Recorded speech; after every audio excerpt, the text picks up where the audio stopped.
L'Esprit de Dieu. Amen. Amen, amen. On verra peut-être que je vais porter la parole et peut-être qu'après, du temps, on clôturera encore par quelques sujets. On va voir, on se laisse conduire. On est toujours dans cette thématique, voilà, pour le mois de septembre, pour les mardis du moins.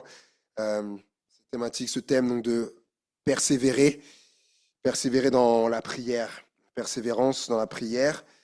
Et pour cela, on va lire un texte qui est, on ne peut pas faire plus explicite, plus clair que ça. Dans Actes chapitre 2, verset 42. Actes chapitre 2, verset 42.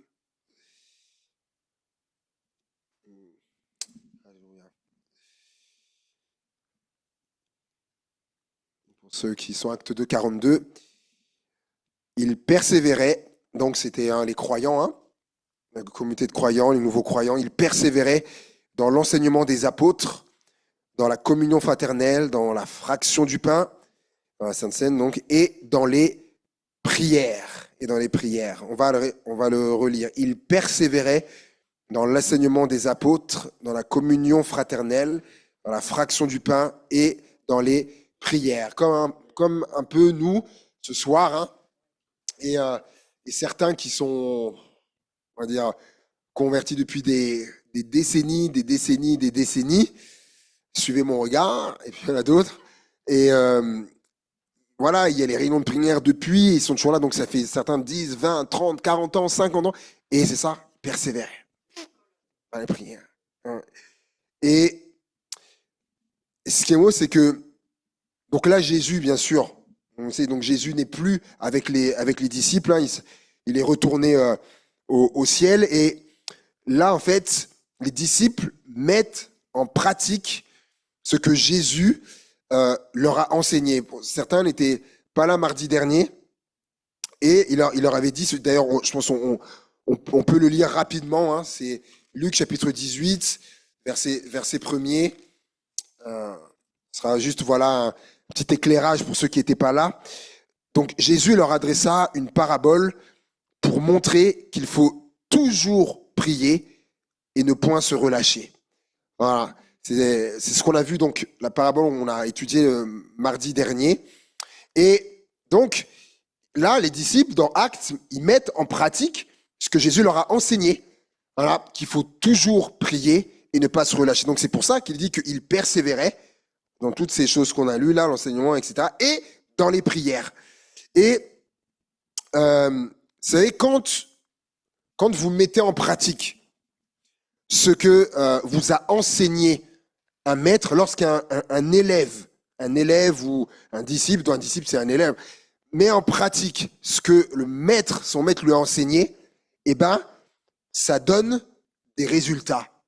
Ça donne des résultats, que ce soit à l'école, lorsque un élève va mettre en pratique une notion que son maître va lui enseigner, voilà, pour ça, il faut faire comme ci, comme ça, etc. S'il met ça en pratique, il va y avoir des résultats. Et on voit également, j'aime beaucoup l'art, je suis aussi artiste, et on aura le temps d'y venir à cela. Certains le savent, mais on aura le temps d'en parler, que je suis pasteur, mais pas que pasteur. Je suis aussi artiste, dessinateur à mon compte, et on aura le temps d'en reparler. Donc je suis très sensible à l'art, et lorsqu'on étudie l'histoire de l'art, en peinture, c'est ce qu'on appelle tout ce qui est Picasso, Van Gogh, etc., tout ça, ce sont ce qu'on appelle les grands maîtres.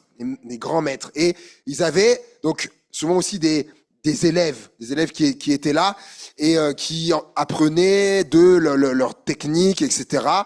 Rembrandt, tout ça, d'autres. Et il est arrivé que dans des tableaux, certains historiens avaient du mal à dire de qui était l'origine du tableau.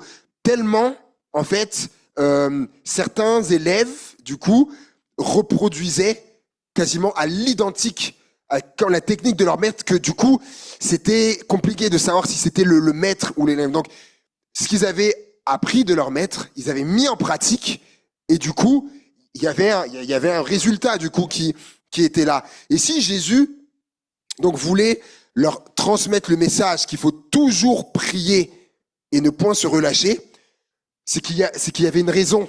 Il y avait une raison à ça. C'est que quand on persévère dans la prière, eh ben, en fait, il se passe des choses au bout d'un moment. Il se passe des choses. Et le cas concret, c'est tout de suite après. Donc là, on a lu Acte 2, 42, il persévérait dans la prière. Du coup, cas concret, tout de suite après, Acte 3, regardez, on va lire ensemble. Pierre et Jean montaient ensemble au temple à l'heure de la prière. C'était la 9e heure. Il y avait un homme boiteux de naissance qu'on portait et qu'on plaçait tous les jours à la porte du temple, appelé la Belle, pour qu'il demandât l'aumône à ceux qui entraient dans le temple. Cet homme, voyant Pierre et Jean qui allaient y entrer, leur demanda l'aumône. Pierre, de même que Jean, fixa les yeux sur lui et dit « Regarde-nous ». Et il les regardait attentivement, s'attendant à recevoir d'eux quelque chose. Alors Pierre lui dit « Je n'ai ni argent ni or, mais ce que j'ai, je te le donne au nom de Jésus-Christ de Nazareth. Lève-toi et marche. » Et le prenant par la main droite, il le fit lever. Au même instant, ses pieds et ses chevilles devinrent fermes. D'un saut, il fut debout et il se mit à marcher. Il entra avec eux dans le temple, marchant, sautant et louant Dieu. Tout le monde le vit marchant et louant Dieu. Et il reconnaissait que c'était celui qui était assis à la porte du temple pour demander l'aumône. Et il fut rempli d'étonnement et de surprise au sujet de ce qui lui était arrivé. Amen. Amen. Comme j'ai dit, cas concret derrière, à force de cette mise en pratique de la persévérance dans la prière. Comme je dis, à un moment donné, il y a des résultats, il se passe des choses. Et là, ils vont donc à l'heure de la prière, une fois de plus, voilà, ils allaient comme à leur habitude au temple, dans cette persévérance de la prière. Et là, il y avait donc un homme boiteux. Et on peut se poser la question, mais comment s'identifier à cet homme?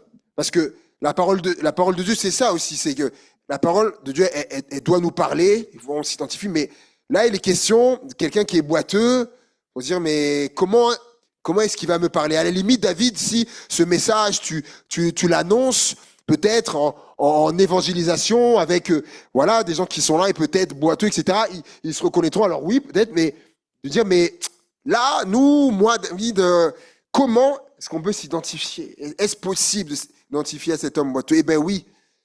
Et je pensais à 2 passages. Le premier passage, c'est, je n'ai pas noté, mais peut-être certains connaissent cette histoire. Lorsque David va devenir roi, il va dire à un moment donné, mais reste-t-il quelqu'un de la maison de Saül à qui je peux faire du bien? Parce que c'est là que David, il était quand même extraordinaire. Parce qu'il avait fait cette promesse déjà à Jonathan qui lui avait dit, souviens-toi toujours de ma descendance, etc. Et en plus de ça, pas qu'à Jonathan, il avait aussi fait à Saül, alors que Saül voulait le tuer. Il lui avait dit qu'il ne mettrait, en fait, qu'il ne tuerait pas des gens de sa descendance. Il avait promis ça à Saül. Et donc là, David se rappelle de ça. Reste-t-il quelqu'un de la maison de Saül pour que je lui fasse du bien? Et on va lui dire, oui, il y a Méphibosheth, un fils de Jonathan, le Jonathan. Et donc, il va demander à ce qu'on le fasse venir. Et Méphibosheth, la parole de Dieu nous dit qu'il était perclus des pieds. Et il y avait eu un accident de la nourrice qui le gardait.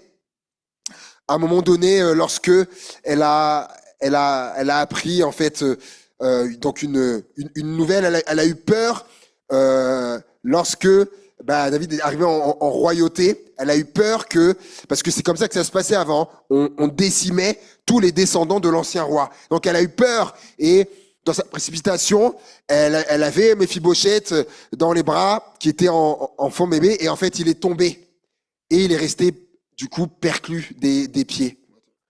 Et donc David fait venir Méphibosheth et il va lui redonner donc une partie des terres, de l'héritage qu'avait Saül. Et en plus de ça, il lui dira, tu seras tous les jours, tu seras à ma table et tu mangeras tous les jours à ma table. Tous les jours à ma table, à la table du roi. Et en fait, vous savez, Méphibosheth, ce qu'il a vécu, en fait, c'est ce que nous, on a vécu, en fait, en tant que, avant de connaître le Seigneur, ce que Jésus a fait, en fait, alors que on n'était pas de sa lignée, on devait pas vivre ça. Mais Jésus, en faisant de nous ses enfants, il nous a introduits à sa table, lui le roi, oui le roi des rois. Et il y a un texte, regardez dans Luc chapitre 14. Vous allez voir, Luc chapitre 14. Luc 14, verset 16. On peut même lire à partir du verset 15. Un de ceux qui étaient à table, après avoir entendu ces paroles, dit à Jésus, heureux, oh là là, celui qui prendra son repas dans le royaume de Dieu. Et Jésus répondit, un homme donna un grand souper. Et il invita beaucoup de gens. À l'heure du souper, il envoya son serviteur dire aux conviés, venez, car tout est déjà prêt. Mais tous, unanimement, se mirent à s'excuser. Le premier lui dit, j'ai acheté un champ et je suis obligé d'aller le voir. Excuse-moi, je te prie. Un autre dit, j'ai acheté 5 paires de bœufs et je vais les essayer. Excuse-moi, je te prie. Un autre dit, je viens de me marier et c'est pourquoi je ne puis aller. Le serviteur de retour rapporta ces choses à son maître. Alors, le maître de la maison, irrité, dit à son serviteur, va promptement dans les places et dans les rues de la ville et amène ici les pauvres, les estropiés, les aveugles et les boiteux. Le serviteur dit, maître, ce que tu as ordonné a été fait et il y a encore de la place. Le maître dit au serviteur, va dans les chemins et le long des haies et ce que tu trouveras, contrains-les d'entrer afin que ma maison soit remplie. Car je vous le dis, aucun de ces hommes qui avaient été invités ne goûtera de mon souper. Il y a plusieurs explications, en fait, de cette parabole, plusieurs interprétations, mais la première, c'est que ça parle notamment de lorsque, notamment, Dieu, en fait, avait invité le peuple d'Israël, à venir à lui, et on le sait. Il y a quelqu'un dans sa prière qui l'a dit, et c'est dans Jean 1, la lumière est venue, mais ils l'ont rejetée. Ils l'ont rejeté, ils n'ont pas voulu de lui, etc. Et même quand le Seigneur a envoyé les prophètes tout au long des siècles, il a envoyé les prophètes, Israël a quand même, il les a rejetés à chaque fois. Et Jésus le dira d'ailleurs dans les évangiles, hein, vous avez tué les prophètes, et ça, c'est le peuple d'Israël qui a fait ça quelque part, ils ont rejeté. Et du coup, aussi Dieu a ouvert la porte et la voie du salut à toute l'humanité. Israël, il dit, j'ouvrirai à tous les autres. Et là, il énumère. C'est pour ça que, quelque part, spirituellement, avant, on était aussi comme des aveugles. Vous voyez pas. Et tout ce qu'il énumère là, on était comme aussi des boiteux. C'est pour ça que je reviens à Acte 3. On peut s'identifier à cet homme-là. Et le texte dit que on le plaçait tous les jours. Peu importe. Tous les jours, c'était la même histoire. C'était répétitif. Rien ne changeait, si ce n'est peut-être la somme d'argent qui variait peut-être d'un jour à l'autre dans ce que on mettait peut-être dans, je sais pas s'il avait un petit récipient, je ne sais pas. Peut-être ça, à la limite, ça variait, mais sinon tous les jours, c'était la même chose. À part ça, il y avait pas de suspense, hein. Et lui aussi, je pense que dans sa vie, je pense qu'il s'attendait plus à grand chose, hein. Et des fois, on peut se sentir comme cet homme, sans être nécessairement boiteux physiquement, mais se dire, voilà, je prie, mais c'est tous les jours la même histoire. tous les jours je prie, mais c'est la même histoire. Il y a rien qui change, rien ne change dans ce domaine-là, dans ma vie, c'est toujours pareil, etc. Il se passe rien de spécial jusqu'au jour où. Et verset 3, il dit voilà, et il leur demanda l'aumône. Alors, il voit passer Pierre et Jean, et il leur demande l'aumône.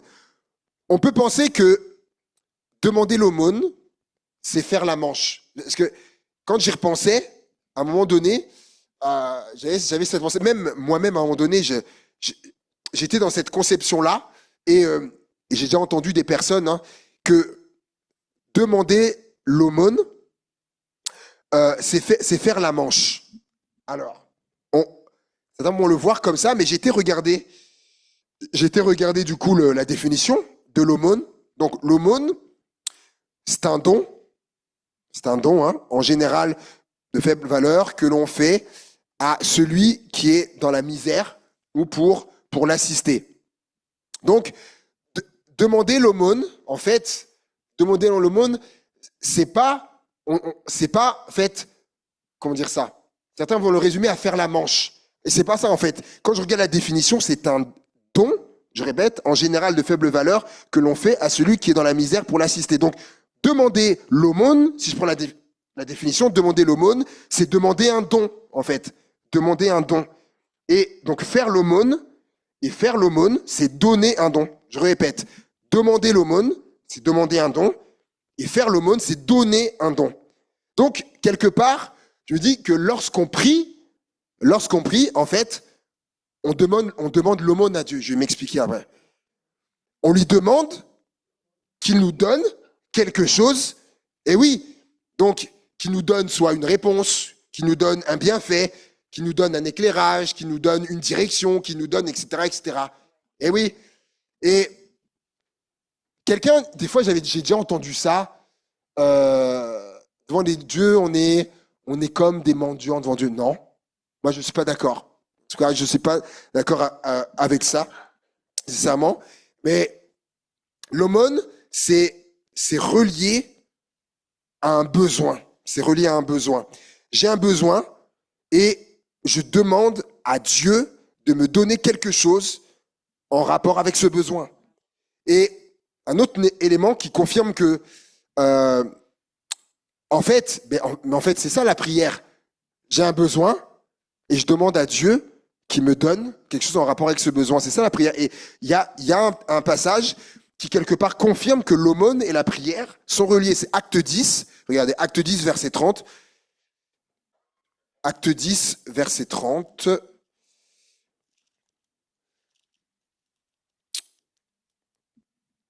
Voilà, Acte 10, verset 30. Il est question de Corneille. Corneille dit, il y a 4 jours, à cette heure-ci, je priais dans ma maison à la 9e heure, et voici un homme vêtu d'un habit éclatant se présenta devant moi et dit, Corneille, ta prière, donc 2e fois, ta prière a été exaucée et Dieu s'est souvenu de tes prières, aumône. Et Pierre et Jean, donc Pierre lui dit à cet homme, regarde-nous. Pierre, de même que Jean fixait les yeux sur lui, J'aimerais vous dire ceci. Savez-vous que Dieu, est-ce qu'on est bien conscient que Dieu a les regards fixés sur nous? On est bien conscient de ça. Okay. Et il va lui dire, regarde-nous. Donc, comme pour dire, s'il dit regarde-nous, ça veut dire qu'il ne le regardait pas. Regarde-nous. Peut-être son regard devait être peut-être un peu détourné. Et quand je méditais ça, je me disais, peut-être la honte. Qu'est-ce qui pourrait faire que dans un cas comme ça, le regard soit détourné, il peut y avoir la honte, là, un peu honteux. Il dit, regarde-nous. Et Dieu pourrait nous dire ça aussi, ce soir. Peut-être à quelqu'un, nous, regarde-moi. À un de ses enfants, regarde-moi.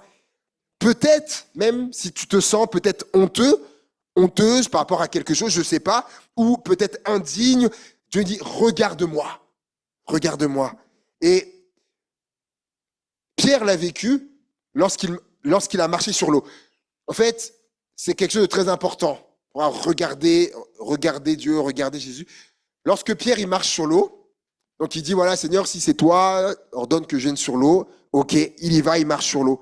Et tant que Pierre regardait Jésus, il marchait sur l'eau. Qu'est-ce qui se passe à un moment donné? Le texte dit que le vent commençait à souffler et Pierre regarda le vent et voilà, commença à s'enfoncer, à couler. Dès lors qu'il ne regardait plus Jésus, s'est mis à couler. Et ça, c'est parlant, ça nous parle aujourd'hui. C'est ça qu'il faut avoir les regards sur Jésus parce que dès lors qu'on regarde ailleurs, on commence à s'enfoncer. Il faut rester, regard fixé sur Jésus. Et il dit, verset 5, et il les regardait attentivement, s'attendant à recevoir de quelque chose. Attends-toi à recevoir quelque chose. Attendons-nous à recevoir quelque chose. Parce que, vous savez, on peut demander, hein, mais sans s'attendre à recevoir. On dit, bah, quand même, c'est fort. Mais si. Toujours dans le livre des Actes, Pierre, il est en prison et la Bible dit que l'Église était en train de prier pour lui. Dieu fait un miracle, il sort de prison et il est dit qu'il alla tout de suite vers les siens. Il va, il toque. Certains connaissent cette histoire. Il toque. Il y a une femme qui vient ouvrir. Dit, c'est Pierre. Oh, en plus, tellement, elle refait la porte. Elle va dire, c'est Pierre qui est à la porte. Oh, allez, il la prenne pour une folle. Qu'est-ce que tu racontes? Mais, alors qu'ils étaient tous en train de prier. Seigneur, délivre-le de la prison. Et il est là, Pierre. Mais oh là là, qu'est-ce que tu racontes? Ça veut dire que on peut demander, mais en fait sans s'attendre à. Pour ça, attendons-nous à recevoir quelque chose. Et ce quelque chose pour lui, c'était très certainement des sous. Hein. Lui, c'était des sous. Hein. Et il était loin d'imaginer ce qu'il allait recevoir. Et j'aimerais dire ceci aussi. Tu es loin d'imaginer ce que tu vas recevoir. Tu es loin d'imaginer. Verset 6, il va dire, je n'ai ni argent ni or, mais ce que j'ai, et c'est bien plus précieux que ça, ce que j'ai, je te le donne. Au nom de Jésus-Christ de Nazareth, lève-toi et marche.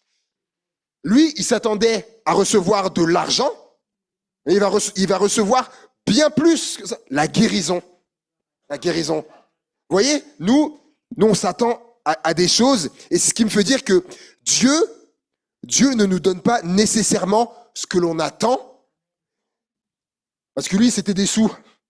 Dieu ne va pas nous donner nécessairement ce que l'on attend, mais si ce n'est pas le cas, si ce qu'il nous donne, ce n'est pas ce qu'on attend, s'il va nous donner, c'est bien plus. C'est plus que ça. C'est mieux. Et dites-moi, je posais la question, là, qu'est-ce qui était le mieux? Recevoir quelques pièces ou arriver à marcher? Ouais. Nous, comparé à Dieu, ce que nous, des fois, on veut, c'est bien inférieur, quoi. Dieu il me dirait, mais j'ai tellement plus pour toi. J'ai tellement plus. Et en plus de ça, je vais même aller plus loin. C'est même pas juste la guérison qu'il a eu, ça va même au-delà. Parce que faut savoir qu'à l'époque, et je termine avec ça, savoir qu'à l'époque, les gens qui étaient dans son cas, ils étaient rejetés, ils étaient exclus, ils étaient bannis, voilà, ils avaient pas de cercle social. Et en fait, lui, ce qui va se passer, c'est que du coup, en étant guéri, en marchant de nouveau, eh ben, il va être réintégré dans la vie sociale, etc. Même aussi, peut-être même ce qui pourrait arriver du travail, voyez. Donc, en fait, ça allait plus loin que la guérison même. Et son quotidien est complètement transformé, bouleversé. Et en fin de compte, c'est une nouvelle vie pour lui, en fait, qui démarre, qu'il n'a jamais connue avant. Donc, c'est pour ça que ça va même au-delà juste de la guérison. Et lui, il voulait des pièces. Dieu y voit tellement plus. Et ça me fait conclure avec ce passage dans Éphésiens chapitre 3. qui est, même pour moi, c'est un de mes, à titre personnel, c'est un de mes versets phares, un de mes versets clés. Éphésiens chapitre 3. Oh, pardon. Éphésiens 2. Éphésiens 2, 10. Éphésiens 2, 10. Hop là. Hop là. Hop. Oh là là, oh là là. Ce soir, oh là là, je vous dis n'importe quoi. Je vous dis n'importe quoi. C'est Philippiens. Philippiens, pardon. Philippiens 2.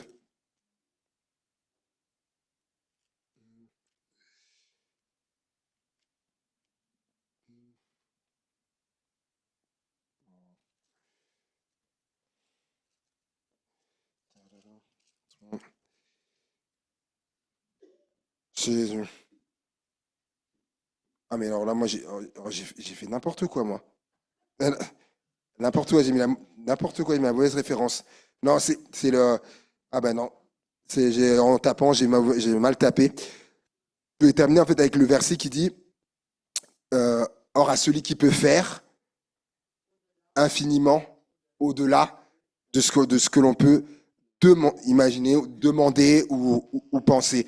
Alors, si quelqu'un a la référence, j'ai vraiment fait une erreur en tapant. Autant pour moi, excusez-moi, ceux qui le retrouveront. Mais voilà, c'était ce verset-là, je retrouverai la référence, mais qui vraiment illustre bien ça. Voilà, Dieu, celui qui peut faire au-delà de ce qu'on peut demander. Ah, Éphésiens, il y avait 3, mais c'était le 20. Ok, merci. Éphésiens 3, 20. Ah, merci. Merci, merci. Ah, c'est ça. Or, voilà, à celui qui peut faire, par la puissance qui agit en nous, infiniment au-delà de ce que nous demandons ou pensons. Et c'est ce qui s'est passé pour lui. Lui, il demandait voilà, des pièces, et Dieu, il a fait infiniment au-delà. Comme je dis, il n'y a pas juste la guérison, c'est bien plus que ça. Et, euh, et c'est ce que Dieu veut faire également avec nous, en fait. Il y a ce qu'on demande et Dieu qui peut faire infiniment, infiniment au-delà de ça. Mais ce qu'il faut faire à la base, c'est de demander et surtout de persévérer. Parce que des fois, ça n'arrive pas demain, mais c'est dans cette idée de la persévérance dans la prière. Et il ne s'imaginait pas, hein, la veille, quand il s'est couché, il ne s'imaginait pas que demain, le lendemain, il allait vivre ça. Et des fois, c'est comme nous, sinon on persévère, on persévère, on persévère. Et puis un jour, il y a des choses qui arrivent. La veille, quand on s'est couché, on ne pensait pas que le lendemain, on dirait ça. Mais voilà. Et je vous laisserai juste avec ça. Bon, voilà, on est toujours dans cette recherche de logement. Oui, tout à l'heure, on sent qu'on n'est plus qu'à ça, on persévère dans la prière. Et en fait, c'est dimanche, donc on est à Saint-Martin-la-Plaine, là. On part à. Il y a ce qu'on appelle un parcours de santé qui fait le tour du zoo de Saint-Martin, là. Et sur le retour, on voit un monsieur qui est en train de poser le parquet. Et, et ma femme qui dit tiens, est-ce qu'on n'est pas le voir et de se poser la question s'il connaît voilà, des logements, des choses. On va le voir, voilà, on lui pose la question, est-ce que vous ne connaissez pas des logements, tout ça. Il dit, les deux logements là que je suis en train de faire, ils vont être, du coup, être loués là. Mais on dit, mais à partir de quand? Il dit, mais à partir du 1er octobre. Il dit, là, on va terminer, puis après, voilà, ils seront loués. Il dit, voilà, c'était une grande maison, on l'a séparée en deux. Et voilà, et les deux font 86 mètres carrés. Tout ça, et il me dit, est-ce que vous voulez visiter? Ah bah oui, il nous fait la visite du premier bien. Voilà, même superficie, sauf que le premier a 3 chambres, l'autre 2 chambres. Voilà, c'est magnifique, magnifique. Bah oui, c'est tout neuf. Il va finir dans 15 jours. Il va avoir tout terminé, tout neuf, tout est neuf, électricité, tout en fait. T'arrives, tu mets, c'est fini et c'est tout.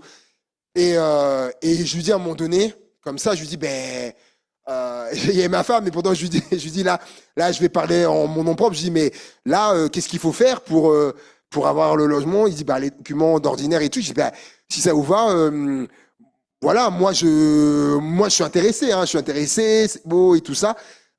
S'il faut, voilà, on fait la demande pour venir, tout ça. Et il dit, bah, ok, il dit, bah, prends les contacts et tout ça, vous m'enverrez tout. Ok, donc le soir même, donc dimanche soir, on lui a tout envoyé. Il dit, voilà, faut qu'on étudie tout ça, les dossiers, mais on revient vers vous. Donc, là, ma femme, elle commence à trépigner, là, donc elle dit demain, est-ce que tu pourras le rappeler demain soir, tout ça. Oh, on va faire ça. Donc, je vous laisse ça dans la prière. Mais en tout cas, s'il dit oui, alors là, le, toute l'attente, là, je comprendrai. Hein. Nous, on demandait des choses, mais là, ce sera vraiment au-delà, dans un lieu où il n'y a rien à faire. Tout vient d'être fini, neuf. Et quand c'est comme ça dure des années et des années.